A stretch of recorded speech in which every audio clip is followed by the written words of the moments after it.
그 AI 시대 노사관계 방향에 대해서 본격적으로 제가 말씀을 드리겠습니다. 첫 번째는 사실 이 자리가 만들어진 거는 AI는 노동의 디스토피아를 초래할 것이냐. 사실 이게 이 화두 때문에 저는 아마 이 자리가 만들어졌다고 생각합니다. 그런데 항상 기술과 산업과 이 제도가 바뀔 때는 항상 나왔던 게 바로 이 노동의 디스토피아 문제입니다, 이게. 그래서 지금 이 아젠다의 위상을 좀 살펴봐야 되는데, 제가 이 아젠다의 위상을, 객관적인 위상을 갖다 말씀을 드리는 거는 한국은 서구의 어떤 이념 정책적 유행을 아주 지나치게 거기에 휘둘리는 경향이 있다고 생각합니다. 서구에서 기후변화가 그냥 문제다라고 하면은 그냥 기후변화 쪽으로 쏠리는 겁니다, 이게. 그리고 서구에서 이러한 시장 자유화에 대한 어떤 그러한 이 화두가 이렇게 유행을 하면은 한국도 역시 그걸 갖다 받았고요. 그래서 한국은 어떻게 보면은 담론의 어떤 동네 축구 현상이 많이 벌어진다고 생각합니다. 그리고 이 담론을 갖다가 이게 슬퍼하시는 분들이 대체로 호사가들입니다. 뭔가 어떤 작은 니엄도 큰 니엄으로, 작은 변화도 큰 변화로 확대 과장을 해야 되기 때문에 그렇습니다. 과학기술과 노동의 디스토피아 관계, 그 다음에 이념 제도와 노동의 디스토피아 관계는 우리 잘 알고 있습니다. 그 다음에 세계와 관련된 거, 그 다음에 중국의 어떤 굴기, 미중 갈등, 그 다음에 트럼프 득세와 관련된 어떤 그 일자리 양극화 문제, 그 다음에 저출산 고령과 관련된 게 있습니다. 그 다음에 기후변화 탄소 중립화된 게 있습니다. 관련된 게 있습니다. 이게 이제 세계적 보편성이고, 그 다음에 한국적 특수성은 이제 권리 간의 불균형 문제가 있습니다. 여기서 이제 렌트가 이제 과잉 렌트가 발생하고, 여기서 이제 불공정과 불평등이 심하게 나타나는데, 이게 이제 한국적 특수성 중에 하나 대표적인 거라고 생각합니다. 그 다음에 정치의 어떤 조정 통합 비전의 취약이 있고, 그래서 소모적 갈등이 과잉이고, 그 다음에 유럽발 가치 이념에 크게 휘둘린다는 거. 이를테면 노동 기준이라든지 노동 규제라든지 환경 규제라든지 그 다음에 다문화라든지 이런 것들이 그런 겁니다. 그 다음에 건국 산업화 주도 세력들의 이념, 리더에 대한 부정과 혐오가 있고요. 그래서 민주화 서서히 주류화가 돼 있고, 그 다음에 지금 이제 미국과 중국의 협인력과 파괴력이 있는데, 미국은 인재에 대한 협인력이 강하고 중국은 산업에 대한 파괴력이 강하죠. 그 다음에 이제 베이비붐 세대의 극적 대장인데, 이게 이제 저출산 고령화하고 원래 관련이 있는데, 한국 같은 경우는 이것이 워낙 급격하게 일어나다 보니까 이로 인한 어떤 엄청난 후폭풍이 우리의 거대한 허도로 좀 부상을 했다고 생각합니다. 이를테면은 산업기술 노하우의 유실이고, 연금 건보 재정의 악화, 이거는 누구나 다 알고 있는 알고 있는 거고요. 그리고 중화청 노동 인력의 어떤 기근과 외국인 근로자의 증가, 이런 것들이 거대한 허도로 이제 부상을 하고 있습니다. 저는 개인적으로 사실 AI 문제보다는 지금 이제 미중의 협인력 파괴력을 문제하고, 그 다음에 베이비붐 세대의 어떤 극기관 퇴장에 따른 엄청난 후폭풍 문제가 훨씬 우선순위가 높은 화두다라고 이제 그렇게 생각을 합니다. 그 다음에 우리 한국의 어떤 모든 고용 노동 문제는 우리는 사실은 수출 수입을 통해서 문제를 해결해 왔습니다. 근데 이제 영국이나 독일이나 프랑스나 미국 같은 경우는 이 수출입의 어떤 비중이 낮아서 그런지 기본적으로 우리하고 좀 해결 방법이 좀 다른 것 같아요, 이게. 제가 이런 말씀 드리는 거는 뭐냐면, 예컨대 싱가포르 같은 경우는 그 안에서의 어떤 이 고용노동 문제에 대해 가지고 그렇게 고민 안 할 겁니다. 아마 대만도 그렇게 할 거라고 생각합니다. 한국도 나라는 좀 크지만 기본적으로 우리는 이 수출과 수입, 그러니까 더 많은 어떤 수출을 통해 가지고 그다음에 이 문제들을 우리가 해결해 왔거든요. 그래서 지금 현재 이 AI와 노동의 어떤 디스토피아 문제도 우리가 AI를 활용을 해가지고 이 세계인이, 즉 지구촌이 원하는 어떤 상품과 서비스를 개발을 함으로 해가지고 이 고용노동 문제는 충분히 해결할 수 있다라고 그렇게 생각을 합니다. 영국, 미국, 독일, 프랑스하고는 우리하고 조금 좀 다르다고 생각을 합니다. 자, 이제 본격적으로 AI에 대해서 말씀을 드리겠습니다. 자, AI란 뭐냐 도대체? OECD에서의 어떤 정의를 풀자 말하자면 그렇습니다. 주어진 목표 대상을 위해 그 예측, 추정 또는 결정 등의 아웃풋을 창출하여 환경에 영향을 미칠 수 있는 기계 기반 시스템이다. 이렇게 얘기합니다. 다양한 정의가 있습니다. 대용량 데이터에서 통계적 패턴을 식별하여 특정 업무를 수행하는 기술이다. 이게 이제 한지우 531의 그 정의입니다. 그런데 여기서 저는 인간 지능의 핵심 중에 하나가 그저 모방이라고 생각합니다. 우리가 아기들을 키울 때 아기들이 제일 먼저 하는 것이 어른을 모방을 하는 겁니다. 말을 모방하고 행동을 모방을 하지 않습니까? 이 모방이 뭐냐면은 모방은 일단 비교를 하는 겁니다.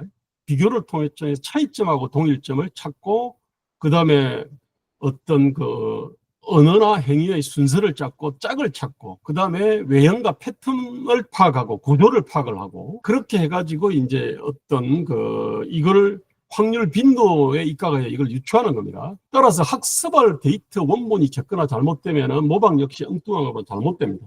인간과 동물, 즉 침팬지를 같이 키운 사람이 있습니다. 자기 어떤 자식하고 자기 아들하고 침팬지를 같이 키웠습니다. 뭐 연구하려고. 근데 보니까 침팬지는 인간의 행동을 흉내를 못 내는데 인간은 침팬지 행동을 흉내냅니다. 그러다 보니까 자기 자식이 침팬지처럼 이렇게 될까 들여봐서 중도에 실험을 중지를 갖다가 했다고 합니다. 그래서 인간의 어떤 핵심 지능이라고 하는 거는 비교를 하고 패턴을 파악을 하고 모방을 하고 추론을 하는 겁니다. 그 외에 인간 고유의 이 지능은 기억, 논리, 연산, 뭐 공감, 소통 뭐 이런 것도 있습니다. 그리고 컴퓨터는 원래 기억과 연산 비교에서 원래 탁월한 능력을 가지고 있습니다. 자, 컴퓨터를 작동시켜 온 것을 알고리즘이라 그럽니다. 알고리즘은 문제 해법을 찾을 수 있도록 순서화된 유한한 작업 또는 규칙의 집합입니다. 그래서 기존 이제 알고리즘은 외부로부터 입출력 값을 받아서 판단을 합니다. if, yes, no죠. 그리고 나서 피드백 값을 어디로 보내고 그리고 무한 루프를 갖다가 도는 겁니다. 이거는 40년 전에 저희가 고등학교 다닐 때 그때 배웠던 그 수학책에도 그 순서도라는 것이 있었습니다. 자, 우리가 좀 잘 알고 있습니다. 그런데 AI라 하더라도 본질적으로 이 알고리즘의 어떤 강화 발전된 알고리즘이라고 생각을 합니다. 그 AI는 방대한 기억과 그 다음에 빠른 비교로 통해 가지고 일정한 패턴과 구조를 찾아내는 것이 이게 핵심입니다. 이게. 그래서 그게 입각해가지고 확률적으로 패턴을 추측하고 이제 그 다음에 스스로 의견을 갖다 제시하는 겁니다, 이게. 자, 그런 점에서 그 AI가 가장 잘할 수 있는 거는 정상과 비정상 또는 노멀과 언노멀을 갖다가 빠르게 정확하게 구분하는 겁니다. 자, 그렇게 되면은 이런 어떤 기능은 질병이라든지 고장을 갖다가 진단하는데 탁월한 어떤 능력을 발휘합니다. 그 다음에 불량품을 판정하는 것도 마찬가지입니다. 그 다음에 이방인이라든지 침입자를 발견하는 것에도 아주 탁월한 효용이 있습니다, 이게. 자, AI 유형은 크게 분석형 AI와 생성형 AI 이렇게 나눕니다. 근데 본질은 같습니다, 이게. 자, 분석형 AI는 데이터를 분석해서 패턴 식별하고 이에 따라서 예측 모델링이나 분류를 통해서 의사결정을 전하는 거고 대표적으로 알파고와 챗GPT가 있습니다. 자, 그런데 이제 기업 특수적인 어떤 지식 정보를 처리해야 하는데 그렇다면 기업 특수적 지식 정보를 갖다 입력을 해야 되지 않습니까? 그러면 여기서 이제 문제가 생깁니다, 이거는. 자, 공개가 잘 안 될 거니까요, 이런 것들이. 그 다음에 생성형 AI는 주어진 데이터를 바탕으로 새로운 콘텐츠, 즉 텍스트나 이미지나 소리 등을 생성하거나 기존 콘텐츠를 변형해서 언어 이해나 이미지 생성이나 작곡 등 다양한 창의적 작업을 합니다. 이 GPT는 뭐냐면 약자가 뭐냐면 Generative Pre-trained Transformer입니다. 이게 즉 주어진 데이터를 활용해서 사전 훈련 프리트레인을 통해 가지고 조건부 확률 예측으로 다양한 언어 패턴과 구조를 학습하고 이를 바탕으로 새로운 문장을 생성하거나 이해할 수 있습니다. 저는 이게 바로 훨씬 그 인터넷처럼 널리 다양하게 활용될 소지가 있고 새로운 어떤 산업직업을 많이 창출할 수 있다고 생각합니다. 지금 제 친구 변호사들은 이미 구글이나 네이버 검색보다도 GPT 검색을 훨씬 많이 사용하더라고요. 우리가 구글 검색을 하면은 그냥 그 단어가 들어있는 것들이 우르르 나오는데 이 GPT 검색을 하게 되면은 일정한 어떤 문장 조건을 주면은 그에 맞는 거를 갖다 하기 때문에 업무가 굉장히 효율적이다 하고 얘기합니다. 그런데 이제 이걸 갖다가 많이 쓰고 있는 5개나 프로그램을 그저께 친구를 만났더만 5개나 사용하고 있는데 자기가 볼 때는 이게 꽤 발전한다 하더라도 과연 자기의 어떤 업무에는 굉장히 도움되는데 이게 어떤 기존의 직업들을 파괴할 정도로 성장 발전할 수 있을까? 거기에 대해서는 회의적이다라고 그렇게 얘기를 하더라고요. 어쨌든 AI 영향 범위가 큰 거는 인간과 자연어로 소통할 수 있기 때문입니다. 즉 말을 알아듣는 것처럼 반응합니다. 이 말을 알아듣는 것처럼 반응하는 게 말하고 순서하고 그다음에 말하고 짝이 있습니다. 이 세트. 이거를 갖다가 파악을 해가지고 빠른 어떤 비교 검색을 통해 가지고 뭔가 이렇게 그 패턴들을 갖다가 확률 패턴과 구조를 확률적으로 추측을 하기 때문에 말을 알아듣는 것처럼 반응을 한 겁니다. 이게. 자, 이거는 뭐냐면 전제는 디지털 데이터로 전환된 과거 인간의 어떤 기록들이 있어야 됩니다. 이게. 그래서 현재 AI가 사용되는 대표적인 분야는 음성 인식이나 언어 자동 번역이나 질병 진단이나 콘텐츠 큐레이터나 금융 투자나 맞춤형 학습이나 예방적 방법이나 사이버 보안 등이 있습니다. 자, 지금은 AI 상태가 어떤 상태냐면 마치 어떤 상자 속에 물건이 있는데 이 상자를 갖다가 열어볼 수가 없으니까 그러다 보니까 상자를 흔들어 보고 무게를 재보고 냄새를 맡아보고 그러다가 뭐 엑스레이 투과를 해보고 뭐 이런 방식으로 해가지고 그야말로 장님이 코끼리 만지는 방법으로 AI의 어떤 그 영향을 추측합니다. 지금 AI 관련해 가지고 그 기술을 강의하는 사람은 무지무지하게 많이 있습니다. 책도 많이 있습니다. 근데 이것이 과연 노동의 어떤 유토피아 내지 노동의 디스토피아를 초래할 것인지에 대해 가지고는 그분들은 이 노동시장이나 노동 통계를 모르다 보니까 그러다 보니까 이제 AI 기술 자체를 잘 모르는 이제 그런 분들이 이제 그야말로 그 상자 속에 있는 물건들을 흔들어 보고 냄새 맡아보고 재보는 방식으로 해가지고 이제 그야말로 그냥 어렴풋하게 추측할 뿐입니다. 그래서 이제 사용하는 방법입니다. 이거는 지금 한국은행 이슈 노트입니다. 이거 AI 노동시장의 변화라고 작년 11월 16일 날 한지우 531이라는 분이 논문을 하나 냈습니다. 이게 방법이 뭐냐면 AI 노출 비수를 갖다가 측정하는데 이게 어떤 산업이나 직업 또는 직무가 얼마만큼 AI 노출되냐 이걸 측정하기 위해서 한 방법이 뭐냐면 AI 관련된 특허를 갖다가 분석합니다. 특허 제목하고 특허 제목 안에 들어있는 동사 명사 조합들을 활용을 하고 그동안 기존의 직업 데이터를 활용해가지고 그렇게 해서 노출 지수를 측정을 합니다. 자, 여기서 이제 보니까 산업정보통신업, 광업, 전문과학 기술업이 높게 나옵니다. 이게 제조업은 상대적으로 낮게 나오고 숙박음식은 아주 낮게 나오죠. 근데 이 정보통신업이 뭐냐면은 이 안에 뭐냐면은 데이터나 그 앱 관련된 프로그램을 갖다 개발하는 업이 정보통신업에 들어가 있습니다. 광업은 왜 저렇게 높게 나오는지는 제가 잘 모르겠습니다. 그 다음에 전문과학 기술업이라고 하는 거는 여기에 우리가 디자인이라든지 뭐 시각 디자인이나 뭐 산업 디자인 관련된 것도 이 안에 들어가 있고 그 다음에 법률이라든지 특허라든지 뭔가 많은 어떤 그 데이터를 분석을 해야 되는 어떤 그런 업들입니다. 이게 여기서는 당연히 높게 나옵니다. 이게 자 원래 그 노동의 디스토피아를 초래하는 대표적인 게 그 시지각 기능을 갖고 있는 산업용 로봇입니다. 이게 이제 당연히 숙박음식업, 우리가 뭐 식당 가보면 우리가 압니다. 이게 숙박음식업이나 농림업이나 이런 데서 높게 나타나고요. 그 다음에 이제 소프트웨어인데 그 소프트웨어의 그좀 발전되고 강화된 어떤 그 소프트웨어가 바로 지금 AI입니다. 이게 그래서 그거는 뭐 좀 정보통신업이라든지 이런 데서 높게 나타납니다.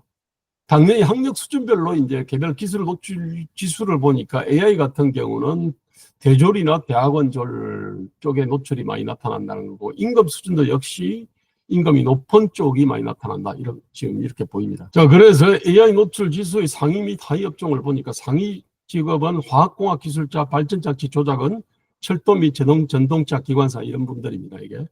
이게 뭐냐면 바로 데이터를 분석을 하고 비교를 하고 그게 입각해서 어떤 의사결정을 하는 사람들이거든요. 화학공학 기술자, 발전장치 조작은 철도 및 전동차 기관사가 그렇습니다. 그 다음에 상하수도 처리장치 조작은 재활용 처리장치 조작은 이런 분들이 AI에 많이 노출돼 있고요. 그 다음에 하위 직업은 음식 관련 단순 종사자, 대학 교수 및 강사, 상품 대여 종사자, 종교 관련 종사자, 식음료 서비스 종사자, 운송 서비스 종사자가 낮게 나옵니다. 그런데 그 시지각 기능을 가진 로봇의 어떤 노출 지수로 따진다 그러면 음식 관련된 종사자나 운송 서비스 관련된 종사자 이게 굉장히 높게 나타날 겁니다. 특히 자율주행차 같은 경우 그렇습니다. 이 자율주행차는 이거는 AI로 분류하기보다는 기존의 어떤 알고리즘을 좀 더 업그레이드한 것이 아닐까, 저는 그렇게 생각을 합니다. 자, 그래서 한지우 531의 결론은 뭐냐면 AI 활용도는 여전히 초기 단계다. 그래서 노동시장에 미치는 영향을 엄밀히 분석하기 쉽지 않다. 산업에 대한 영향력도 마찬가지다. 이 결론입니다. 그 다음에 AI 특허 정보 및 직업 정보로 직업별 AI 노출 지수를 산출하여 과거 데이터로부터 유추한 결과, 과거에도 이제 이 산업용 로봇이나 그 다음에 과거에도 소프트웨어 이런 게 있었습니다. 특히 디지털 관련된 어떤 기술입니다.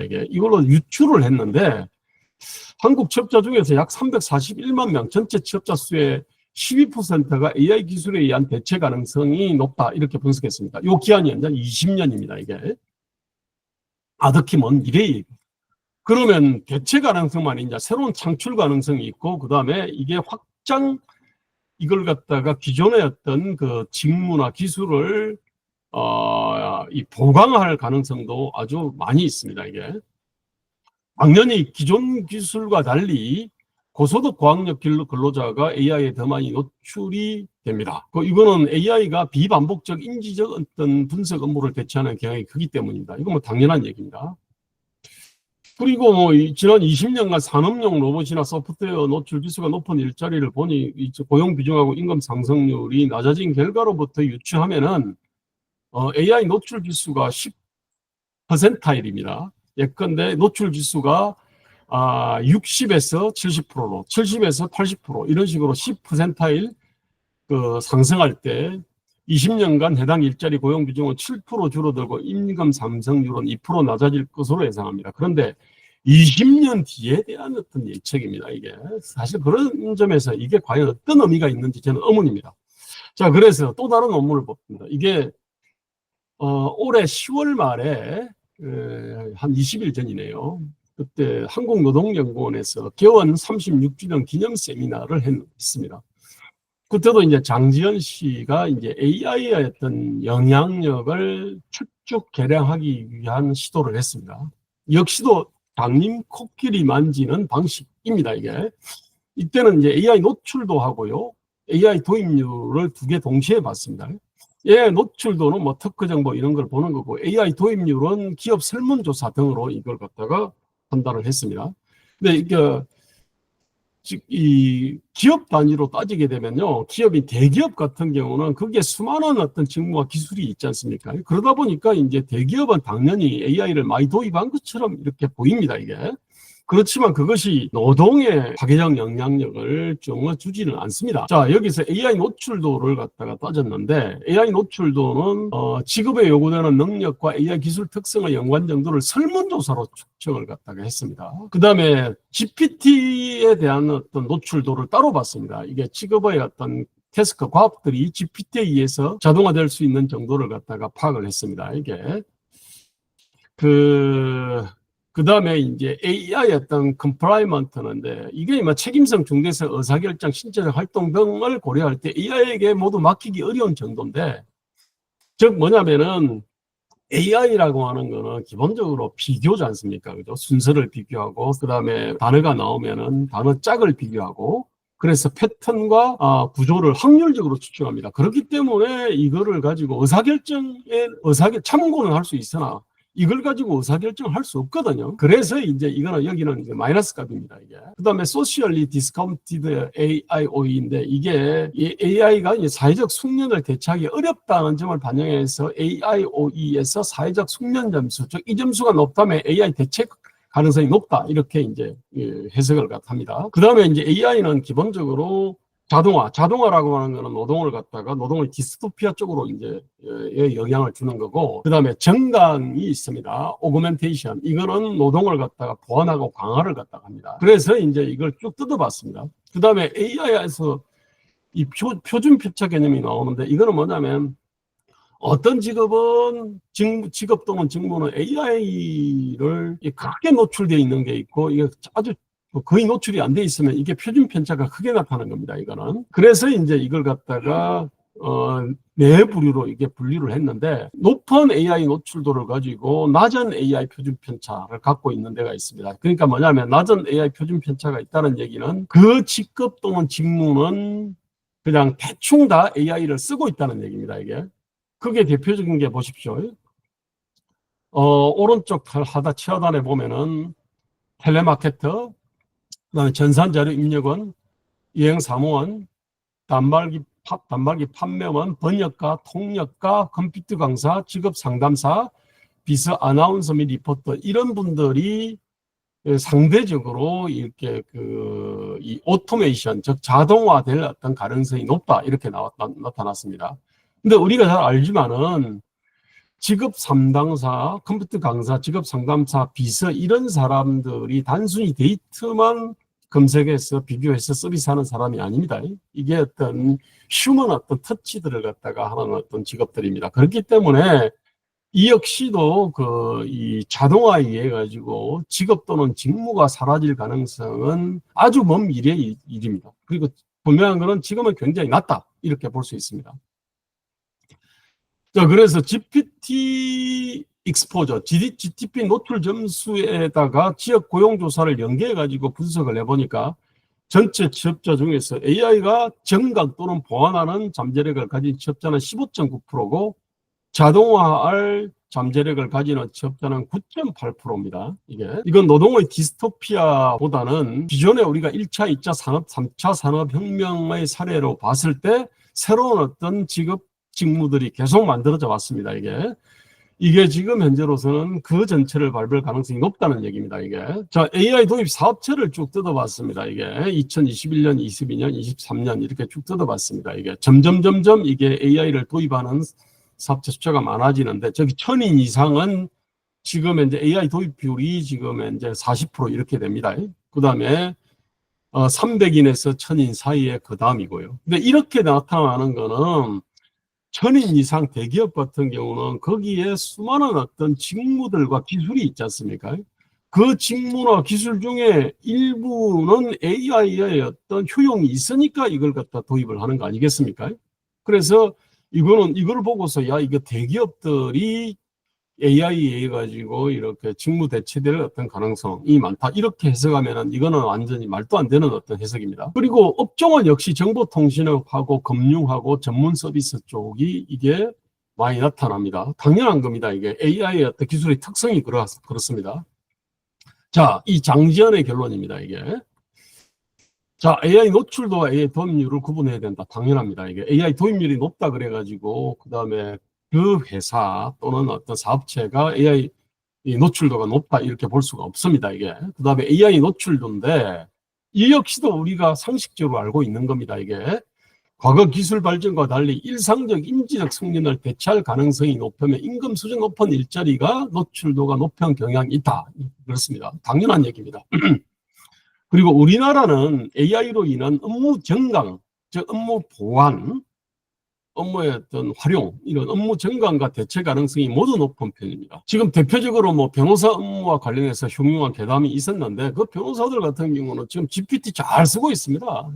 그래서 대체 가능성보다도 이거는 업무의 어떤 지금 정강에 아주 활용을 갖다 잘 하고 있습니다. 그 다음에 AI 도입 기업인데, 사내조 프로 기업이 도입을 했고, 1000인 이상 대기업은 40% 이상입니다. 그래서, 자, 결론입니다. 아직까지는 기업의 AI 도입이 고용을 줄이지 않는 것으로 보인다. 즉, 1차, 2차, 3차 산업혁명의 어떤 후폭풍, 그에 대한 어떤 흉흉한 괴담처럼 별로 근거가 없는 괴담이 될 가능성이 높다, 이런 겁니다. 자, 아직까지는 전문직, 관리직, 사무직의 가업을 대체한다는 증거가 발견되지 않았다, 이런 겁니다. 자, 그런 점에서 저는 AI에 대한 어떤 관심이, 이게 호사가들이 그 위험과 영향을 혹시 과장한 가능성이 저는 없지 않다, 이렇게 생각합니다. 자, 그런 점에서 현재 그 AI에 대한 관심의 방향과 위상 자체에 대한 의심이 필요하다고 생각합니다.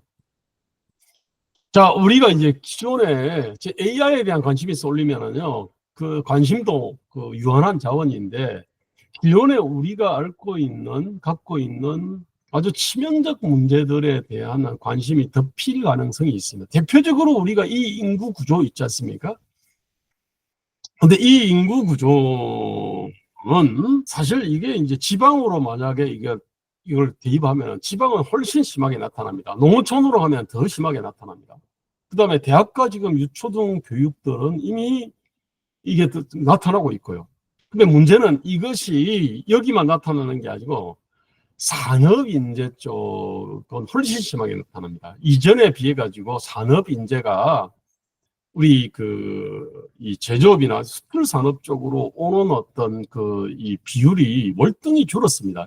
옛날에는 최고의 엘리트들이 이 산업 쪽으로 왔다면은 지금은 모든 어떤 의과대학들을 다 채우고 그리고 나서 그 다음에 이제 서울공대나 뭐 포항공대나 카이스트로 온다는 것이 이미 오래된 얘기입니다, 이게.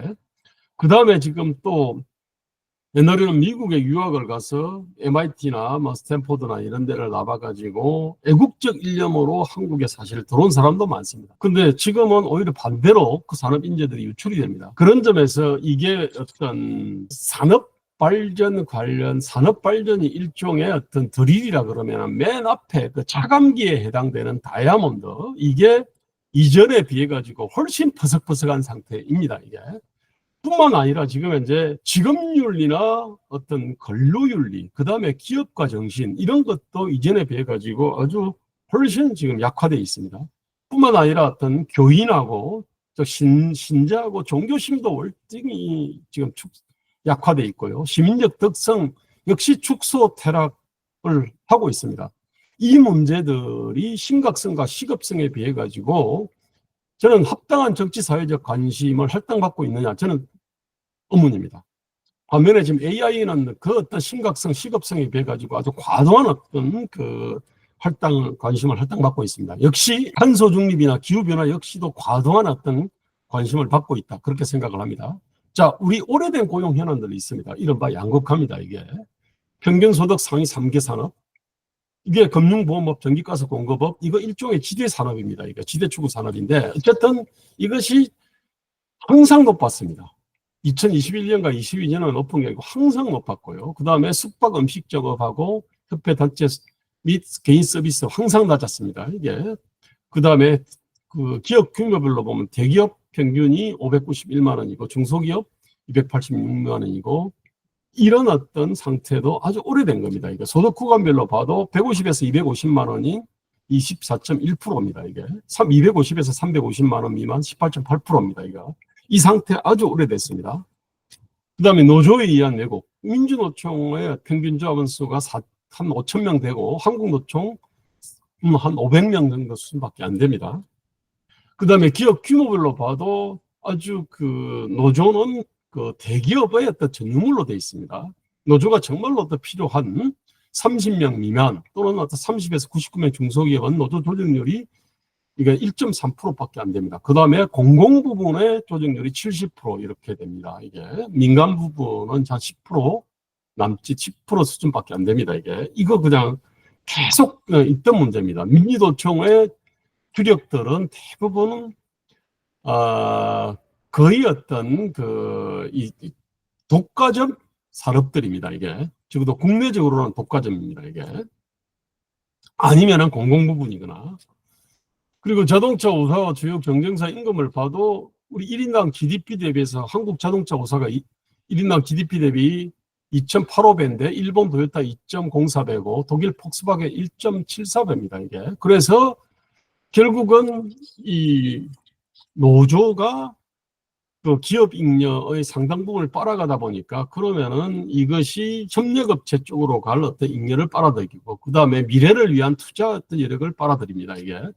그래서 매출액 대비 R&D 지출 비중 한국 자동차 5사 2.8%인데 일본 도요타 3.6%, 독일 폭스바겐 5.7%. 파급 성향도 1987년 설립 이후에 1994년하고 2009년, 10년, 11년을 제외한 4년 제외하고 32년간 매년 파악했습니다. 이 문제 아주 우리가 오래된 문제입니다. 이 문제 해결된 거 아닙니다. 그대로 있습니다. 그래서 한국은 생산물 시장과 노동 시장이 서로 상승자고 합니다. 생산물 시장이 이게 아주 독과점 부분 또는 어떤 공공 부분, 즉 렌트 과잉인 상태이고 노동시장 역시 마찬가지입니다. 우리의 어떤 이념이라든지 국가 표준, 우리의 법령이나 규제 이런 것들이 이거를 갖다가 점점 더 부풀리는 어떤 그런 경향을 갖고 있습니다. 그래서 어디든지 산업이 구조가 고도화되면은 서비스 산업의 어떤 고용 비중이 늘어나게 돼 있습니다. 그런데 우리는 보다시피 과의 모양입니다. 한국은 고용 비중은 늘어나는데 부가가치가 이게 잘 늘어나지 않습니다. 딴 데는 이게 비슷하거든요. 이거는 뭐냐면은 고용이 그 물 흐르듯이, 즉 물은 높은 데서 낮은 데로 흐르는 겁니다. 이게.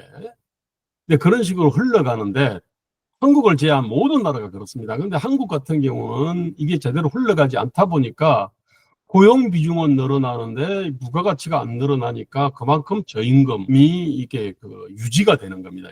이게 바로 이 한국이 이제 양극화의 어떤 현상의 이 단면입니다. 이 문제 그대로 해결이 안 되고 있습니다. 자, 민노총의 지금 고용위기 기간 산업의 국유화라든지 전태 50% 국가 소유로 주거 문제 해결을 하고 뭐 100만 돌봄 노동자를 국가에 직접 운영하고 재난시기 해고 금지하고 이게 민노총 사회 대전한 요구였습니다. 여전히 강령에는 이 금속노조 강령인데 우리는 저기 참 내용이 황당하게 여전히 있습니다. 우리는 국토를 강점한 미군을 조속히 철수시키며 자주평화 민족 대단결의 원칙에 기초해 통일조국을 건설하기 위해 투쟁한다. 이거 90년대 후반에 이른바 NL 내지 주사파들이 이 노조를 갖다가 장악을 했을 때 그때 어떻게 보면은 저는 싸고 싼 똥이라고 생각하는데 그 싼 똥 아직도 치우고 있지 않습니다. 제가 이 문제를 갖다 지속적으로 제기해서 이거 고치나 했는데 여전히 안 고치고 있더라고요. 자, 그래서 지금 현재 우리들의 87년 이후에 지금 노동과 자본을 대립시키고 가계와 기업을 대립시키고 사람 생명 안전과 돈 이윤 효율을 대립시키고 공공과 민간을 대립시키고 정규직과 비정규직을 대립시키는 요 프레임, 이 프레임 그대로 남아 있습니다. 환경과 자본, 여성과 남성, 개방과 보호 역시 이걸 대립시키는 그런 어떤 이 프레임은 조선 성리학이나 반일 민족주의, 마르크스주의 68혁명 사도들이 막 뒤죽박죽 짬뽕돼 있는데 이게 그대로 이 프레임으로 지금 전환돼 가지고 지금 그 외환위기 이후에 성장 그 동력을 끊임없이 떨어뜨려 왔습니다. 저는 이게 이제 윤석열 정부 출범으로 인해 가지고 이것이 정말 딱 일소단절되는 어떤 그런 계기가 되지 않을까 싶었는데 제가 볼 때는 지난 한 2년 반 동안 별로 이 작업들을 못한 것 같습니다. 여전히 심리 기저에는 진보는 개혁이고 보수는 수구고 진보는 도덕적 정의고 보수는 부도덕이고 진보는 민족편이고 보수는 외세편이라고 하는 이 프레임 역시 그대로 지금 온존하고 있습니다.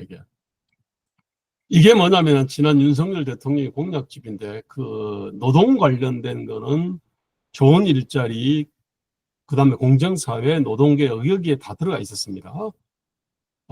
노동개혁 관련해 가지고 근로자와 경영진에게 모두 유리한 근로시간 유연화 실현하고 대화 타협으로 상생의 노사관계 실현한다는 거. 그다음에 공정사회에서 공정한 채용기회 보장, 채용비리 건절, 노동권 보호 사각지대 일소 뭐 이런 게 있었고요. 그리고 나서 이제 그때 제1번 공약이 사실 근로시간 유연성 확대하고 근로자 선택권 보장하겠습니다. 이게 1번으로 있었습니다. 그래서 이제 기획재정부가 냈던 새 정부 경제정책 방향에서 그때 체질 개선 도약 정제 항목에서 공공연금 개혁하고 노동시장 개혁 이게 들어있었고 노동시장 개혁에 바로 이 근로시간의 합리적 개편 문제, 직무성과 중심 임금 체계 확산 이게 있었습니다. 자, 결과는 우리 잘 알고 있습니다. 쭉 갔는데 지금 이제 이게를 갖다가 민주당, 한국노총, 민노총, 민주당이 이거를 주 50일 시간 근무제, 아주 경직된 어떤 주 50일 근무제를 이거를 갖다가 이제 좀 더 좀 유연하게, 플렉시블하게 이렇게 만들려고 했는데 그 부분이 다 저지가 당했습니다. 69시간제 프레임이 걸렸습니다. 사실 저는 우리가 문재인 정부 탈원전의 어떤 폐악은 우리가 누구나 다 알고 있습니다. 그거는 윤석열 정부로 바뀌면서 완전히 일소가 됐습니다. 이제 더 이상 탈원전을 시도하려고 하는 그런 어떤 정치 세력은 별로 없어 보입니다. 그런데 제가 볼 때는 탈원전보다도 더 큰 어떤 폐악을 가지는 게 저는 탈열정입니다. 탈열정. 우리 한국이 어떻게 해서 여기까지 왔나? 이거를 딱 뜯어보면은 열정입니다. 열정이라고 하는 게 어떤 양적, 질적인 열정이고, 양적 열정에 월화수목 필요하면 월화수목 금금금 이렇게 일을 갖다 그렇게 했습니다. 이게 뭐 질적인 거는 뭐 더 말할 것도 없고요. 그랬는데 지금 아주 경직된 주 52시간 근무제를 갖다가 실시를 하니까 이게 이른바 탈열정 효과를 갖다가 나타냈습니다. 이게 이 역시 근데 이것이 정말로 탈원전 이상으로 심각한 문제에도 불구하고 이거 지금 거의 고치려고 했는데 지금 압도적인 다수 여당과 노동계에 의해 가지고 거부가 돼 있습니다. 이 문제 그대로 남아 있습니다. 자, 우리 이 어떤 문제들을 갖다가 우리가 다 지금 AI 때문에 어떻게 보면은 그냥 망각을 하고 있다고 해도 과언이 아닙니다. 결론입니다. 자, 1차, 2차, 3차 신기술발 산업혁명 초기에는 예외 없이 일자리 파괴와 불평등 문제가 크게 대두됐습니다. 하지만은 1차, 2차 산업혁명은 말할 것도 없고 3차 산업혁명도 농업, 광업을 제외한 거의 모든 직종에서 일자리를 늘렸습니다. 2018년에 존재하는 일자리 중에서 1940년대에도 존재했던 지금은 불과 40%밖에 안 됩니다. 역사적으로 모든 신기술은 인간 및 기존 기술이나 도구의 한계를 초월하면서 예외 없이 생산성 및 파괴력을 정대와 새로운 일자리 창출 및 기존 일자리 대체를 초래했습니다. 경제주체 간의 적응 활용 격차를 줄이지 않으면 소득 격차도 커지기 마련입니다. 항상 그래 왔습니다. 자, 압축적 기술 경제 사회 발전을 기록한 대한민국은 생활 속에서 엄청난 일자리 파괴 창출을 목도하였으나 국제 분업과 또는 무역 체제에 적극 참여하여 훨씬 많은 일자리를 창출을 했습니다. 저만 하더라도 버스 안내양 없어지는 거 봤습니다. 지하철 용무원 없어지는 거 봤고 지금 고속도로 톨게이트 근로자들이 하이패스로 대체되는 거 보고 있습니다. 식당 서빙 종업원들이 지금 키오스크로 대체되는 것을 보고 있고 이제는 간간히 로봇에 의해 가지고 서빙 로봇으로 대체되는 것도 보고 있습니다. 자, 세탁기 등 생활 가전의 어떤 후폭풍은 효과는 잘 알고 있습니다. 장하준 씨는 이 세탁기가 훨씬 더 여성의 어떤 이 가사노동을 줄임으로 해가지고 훨씬 어떤 큰 사회적 영향을 미쳤다고 하기도 합니다. 이관유는 에어컨이 훨씬 더 컸다. 열대지방을 갖다 사람 살 수 있는 지역으로 만들었다 그러면서 자, 주판을 계산기가 대체를 했고 그 계산기를 PC가 대체하고 그 다음에 사무자동화 프로그램들 워드나 엑셀이나 이런 것들로 대체되는 것을 봤습니다. 그 다음에 옛날에는 사무실에 타이피스트들이 있었습니다. 근데 지금은 없어졌습니다. 스마트폰으로 인해서 대체된 어떤 직업들이나 어떤 기기들이 얼마나 많은지는 우리는 잘 알고 있습니다. 자, 4차 산업혁명의 핵심 동력 중의 하나인 AI의 긍정적, 부정적 영향이 크게 이슈화되는 것은 오랫동안 인간 고유의 것으로 여겨져 왔던 지능의 일부를 잠식해서 중간소득 내지 고소득 근로자의 일자리를 파괴할 가능성이 엿보이기 때문입니다. 즉 비일상적, 비신체적 업무를 대체할 가능성이 보이기 때문입니다. 하지만 앞에서 봤듯 현재로서는 이게 일자리 파괴력은 그리 크지 않고 오히려 직무 보완 증강 효과가 큽니다. 그러니까 저는 그런 점에서 사실 자율주행차의 파괴력, 그 다음에 시지각 기능이 강화된 로봇의 일자리 파괴력이 월등히 큽니다. 그런데 이거는 고소득 근로자의 어떤 일자리를 이렇게 대체하지 않습니다. 그러다 보니까 문제의 심각성에 비해 가지고 의외로 담론화가 되지 않고 있습니다. 이게 다시 또 말씀드리면 실제 중하층 일자리의 현실적이고 임박한 파괴력은 자율주행차와 시지각 기능 강화 로봇입니다. 그리고 산업기술 발전, 즉 일자리 창출을 지향하는 비현실적인 노동산업 환경주제와 사법, 이것의 어떤 파괴력이 월등히 큼에도 불구하고 크게 이슈화되지 않고 있습니다. 경직된 근로시간 규제 2023년 3월에 15일, 그러니까 작년 3월 15일에 이게 정부 입법안으로 올라왔다가 69시간제 프레임이 걸려가지고 넘어진 이후로 지금 현재 이거 사라졌습니다. 이게 윤 대통령 노동개혁 얘기하는데 지금 이걸 꺼내지, 저는 이 말도 계속 지속적으로 좀 꺼내가지고 상기라도 시켰으면 좋겠는데 그 얘기하고 있지 않습니다. 이게. 근데 이 경력시된 근로시간 규제는 노동개혁의 극히 일부분이었습니다. 이게. 그런데 그런 것들 지금 거의 다 지금은 요 근로시간 규제는 그래도 기억하는데 그 외에 수많은 그 노동계의 과제들은 지금 아예 지금 이제 그냥 우리가 잊고 있습니다. 결과적으로 AI 담론에 대한 과도한 관심은 진짜 심각하고 시급한 오래된 문제들을 망각 은폐하는 효과를 초래하고 있습니다. AI 디스토피아를 걱정할 때가 아니라 AI 유토피아에 더 많은 사람이 더 빨리 가지 못하는 AI 지체 현상을 걱정해야 된다고 생각합니다. 그런 점에서 저는 우리 한반도 선진화 재단에 여기 오시는 분들이 아무래도 나이들이 좀 있으실 텐데 AI의 어떤 구체적 활용들은 잘 모르실 거로 생각합니다.